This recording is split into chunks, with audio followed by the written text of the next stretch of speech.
Livre 7e, chapitre 6, la sœur Simplice mise à l'épreuve. Cependant, en ce moment-là même, Fantine était dans la joie. Elle avait passé une très mauvaise nuit. Toux affreuse, redoublement de fièvre, elle avait eu des songes. Le matin, à la visite du médecin, elle délirait. Il avait eu l'air alarmé et avait recommandé qu'on le prévînt dès que M. Madeleine viendrait. Toute la matinée, elle fut morne, parla peu, et fit des plis à ses draps en murmurant à voix basse des calculs qui avaient l'air d'être des calculs de distance. Ses yeux étaient caves et fixes. Il paraissait presque éteint, et puis, par moments, il se rallumait et resplendissait comme des étoiles. Il semble qu'aux approches d'une certaine heure sombre, la clarté du ciel emplisse ceux qui quittent la clarté de la terre. Chaque fois que la sœur Simplice lui demandait comment il se trouvait, elle répondait invariablement « Bien, je voudrais voir Monsieur Madeleine. » Quelques mois auparavant, à ce moment où Fantine venait de perdre sa dernière pudeur, sa dernière honte et sa dernière joie, elle était l'ombre d'elle-même, et maintenant elle en était le spectre. Le mal physique avait complété l'œuvre du mal moral. Cette créature de 25 ans avait le front ridé, les joues flasques, les narines pincées, les dents déchaussées, le teint plombé, le cou osseux, les clavicules saillantes, les membres chétifs, la peau terreuse et ses cheveux blonds poussaient mêlés de cheveux gris. Hélas, comme la maladie improvise la vieillesse. À midi, le médecin revint et fit quelques prescriptions, s'informa si monsieur le maire avait paru à l'infirmerie et branla la tête. Monsieur Madeleine venait d'habitude à 3 heures voir la malade.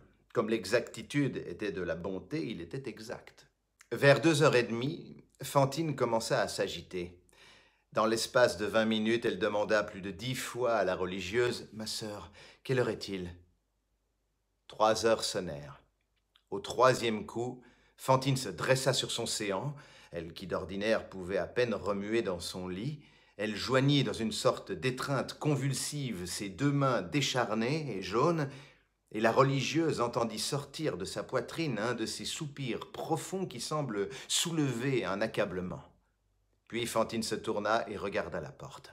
Personne n'entra. La porte ne s'ouvrit point. Elle resta ainsi un quart d'heure, l'œil attaché sur la porte, immobile et comme retenant son haleine. La sœur n'osait lui parler. L'église sonna 3h15. Fantine se laissa retomber sur l'oreiller.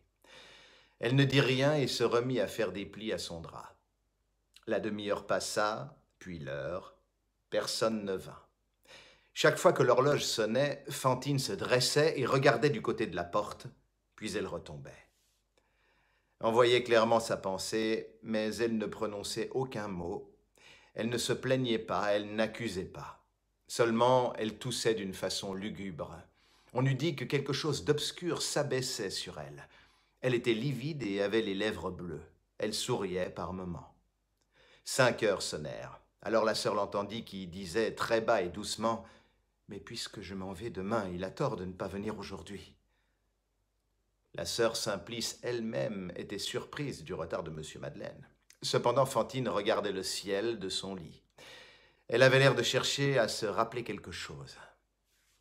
Tout à coup, elle se mit à chanter d'une voix faible comme un souffle. La religieuse écouta. Voici ce que Fantine chantait. Nous achèterons de bien belles choses en nous promenant le long des faubourgs. Les bleuets sont bleus, les roses sont roses, les bleuets sont bleus, j'aime mes amours. La Vierge Marie auprès de mon poêle est venue hier en manteau brodé et m'a dit, voici caché sous mon voile le petit qu'un jour tu m'as demandé. Courez à la ville, ayez de la toile, achetez du fil, achetez un dé. Nous achèterons de bien belles choses en nous promenant le long des faubourgs. Bonne Sainte Vierge auprès de mon poêle, j'ai mis un berceau de rubans orné. Dieu me donnerait sa plus belle étoile, j'aime mieux l'enfant que tu m'as donné. Madame, que faire avec cette toile? Faire un trousseau pour mon nouveau-né. Les bleuets sont bleus, les roses sont roses, les bleuets sont bleus, j'aime mes amours. Lavez cette toile ou dans la rivière, faites-en sans rien gâter ni salir, une belle jupe avec sa brassière, que je veux broder et de fleurs emplir. L'enfant n'est plus là, madame, qu'en faire? Faites-en un drap pour m'ensevelir. Nous achèterons de bien belles choses en nous promenant le long des faubourgs. Les bleuets sont bleus, les roses sont roses, les bleuets sont bleus. J'aime mes amours. Cette chanson était une vieille romance de berceuse avec laquelle autrefois elle endormait sa petite Cosette et qui ne s'était pas offerte à son esprit depuis 5 ans qu'elle n'avait plus son enfant. Elle chantait cela d'une voix si triste et sur un air si doux que c'était à faire pleurer même une religieuse. La sœur, habituée aux choses austères, sentit une larme lui venir. L'horloge sonna 6 heures. Fantine ne parut pas entendre. Elle semblait ne plus faire attention à aucune chose autour d'elle. La sœur Simplice envoya une fille de service s'informer près de la portière de la fabrique si monsieur le maire était rentré et s'il ne monterait pas bientôt à l'infirmerie. La fille revint au bout de quelques minutes. Fantine était toujours immobile et paraissait attentive à des idées qu'elle avait. La servante raconta très bas à la sœur Simplice que monsieur le maire était parti le matin même, avant 6 heures, dans un petit tilbury attelé d'un cheval blanc, par le froid qu'il faisait, qu'il était parti seul, pas même de cocher, qu'on ne savait pas le chemin qu'il avait pris, que des personnes disaient l'avoir vu tourner par la route d'Arras, que d'autres assuraient l'avoir rencontré sur la route de Paris. Qu'en s'en allant, il avait été, comme à l'ordinaire, très doux, et qu'il avait seulement dit à la portière qu'on ne l'attendit pas cette nuit. Pendant que les 2 femmes, le dos tourné au lit de la Fantine, chuchotaient, la sœur questionnant, la servante conjecturant, la Fantine, avec cette vivacité fébrile de certaines maladies organiques qui mêlent les mouvements libres de la santé à l'effrayante maigreur de la mort, s'était mise à genoux sur son lit, ses 2 poings crispés appuyés sur le traversin et la tête passée par l'intervalle des rideaux, elle écoutait. Tout à coup, elle cria « Vous parlez là de monsieur Madeleine. Pourquoi parlez-vous tout bas? Qu'est-ce qu'il fait? Pourquoi ne vient-il pas ?» Sa voix était si brusque et si rauque que les 2 femmes crurent entendre une voix d'homme. Elles se retournèrent, effrayées. « Répondez donc !» cria Fantine. La servante balbutia « La portière m'a dit qu'il ne pourrait pas venir aujourd'hui. »« Mon enfant, dit la sœur, tenez-vous tranquille. Recouchez-vous. » Fantine, sans changer d'attitude, reprit d'une voix haute et avec un accent tout à la fois impérieux et déchirant. « Il ne pourra venir? Pourquoi cela? Vous savez la raison. Vous la chuchotiez, là, entre vous. Je veux la savoir. » La servante se hâta de dire à l'oreille de la religieuse « Répondez qu'il est occupé au conseil municipal. » La sœur Simplice rougit légèrement. C'était un mensonge que la servante lui proposait. D'un autre côté, il lui semblait bien que dire la vérité à la malade, ce serait sans doute lui porter un coup terrible, et que cela était grave dans l'état où était Fantine. Cette rougeur dura peu. La sœur leva sur Fantine son œil calme et triste et dit « Monsieur le maire est parti. » Fantine se redressa et s'assit sur ses talons. Ses yeux étincelèrent.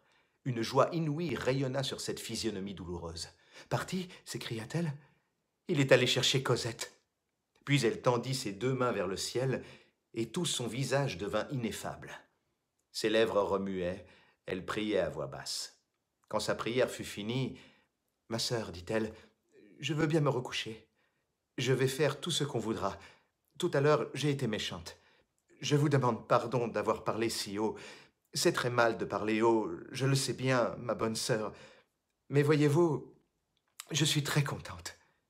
Le bon Dieu est bon. Monsieur Madeleine est bon. Figurez-vous qu'il est allé chercher ma petite Cosette à Montfermeil. » Elle se recoucha, aida la religieuse à arranger l'oreiller et baisa une petite croix d'argent qu'elle avait au cou et que la sœur Simplice lui avait donnée.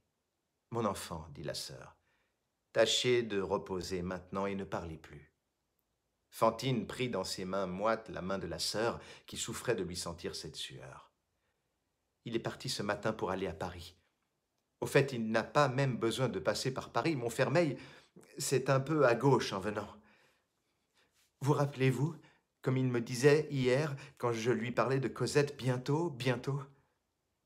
C'est une surprise qu'il veut me faire. Vous savez, il m'avait fait signer une lettre pour la reprendre aux Thénardier. Ils n'auront rien à dire, pas vrai? Ils rendront Cosette, puisqu'ils sont payés. Les autorités ne souffriraient pas qu'on garde un enfant quand on est payé. Ma sœur, ne faites pas signe qu'il ne faut pas que je parle. Je suis extrêmement heureuse. Je vais très bien. Je n'ai plus mal du tout. Je vais revoir Cosette. J'ai même très faim. Il y a près de 5 ans que je ne l'ai vue. Vous ne vous figurez pas, vous, comme cela vous tient, les enfants. Et puis elle sera si gentille, vous verrez. Si vous saviez, elle a de si jolis petits doigts roses. D'abord, elle aura de très belles mains. À 1 an, elle avait des mains ridicules. Ainsi, elle doit être grande à présent. Cela vous a 7 ans. C'est une demoiselle.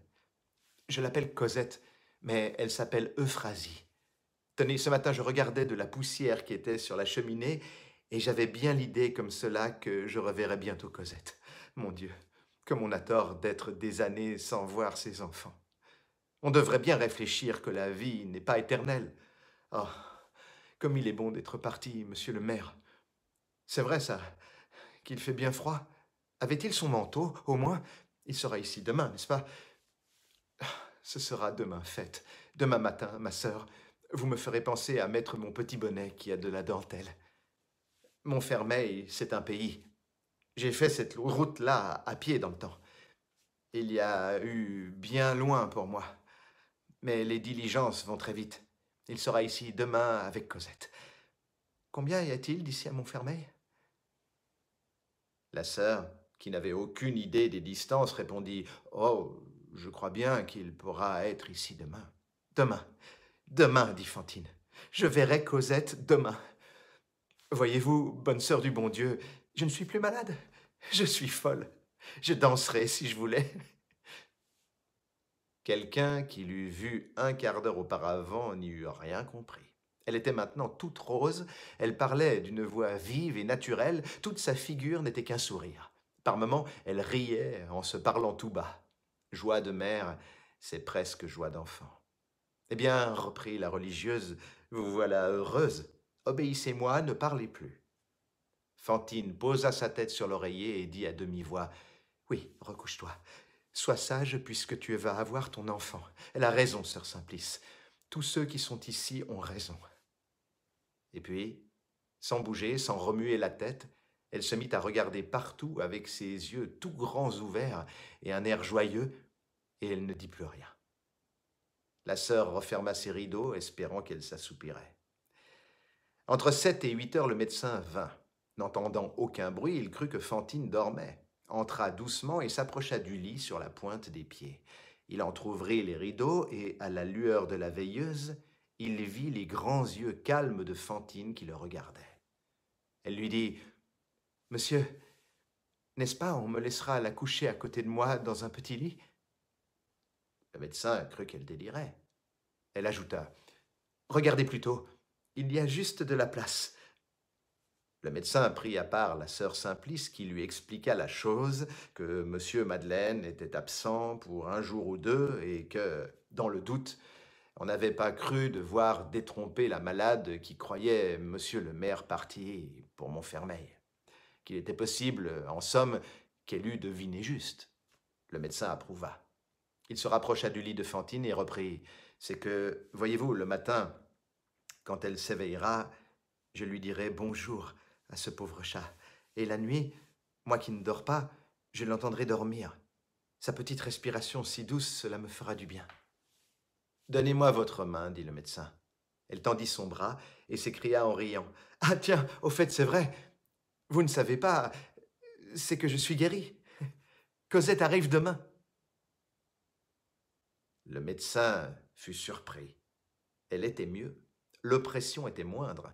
Le pouls avait repris de la force. Une sorte de vie survenue tout à coup ranimait ce pauvre être épuisé. « Monsieur le docteur, reprit-elle, la sœur vous a-t-elle dit que monsieur le maire est allé chercher le chiffon ?» Le médecin recommanda le silence et qu'on évita toute émotion pénible. Il prescrivit une infusion de quinquina pur et, pour le cas où la fièvre reprendrait dans la nuit, une potion calmante. En s'en allant, il dit à la sœur « Cela va mieux. Si le bonheur voulait qu'en effet monsieur le maire arrive à demain avec l'enfant, qui sait? Il y a des crises si étonnantes. On a vu de grandes joies arrêter court des maladies. Je sais bien que celle-ci est une maladie organique et bien avancée, mais c'est un tel mystère que tout cela. Nous la sauverions peut-être.